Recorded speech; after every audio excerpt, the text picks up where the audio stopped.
মহাবিশ্বের সেটা বোঝা জরুরি, কারণ তবে আমরা কয়েকটি ভিন্ন দৃষ্টিকোণ থেকে বিষয়টি ব্যাখ্যা করতে পারি।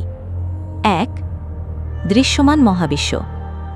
আমরা ৩ লক্ষ কিমি এই সময় থেকে সম্প্রসারিত হচ্ছে, দূর পর্যন্ত দেখতে পাই।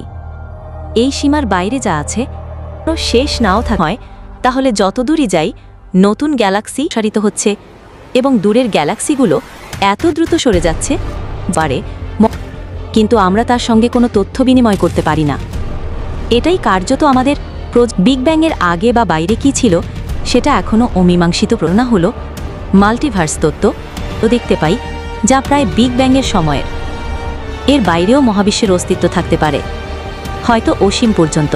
কোনো দেয়াল বা শেষ নেই, শুধু যেখানে পদার্থবিদ্যা আমাদের দেখার ক্ষমতাকে সীমিত করে।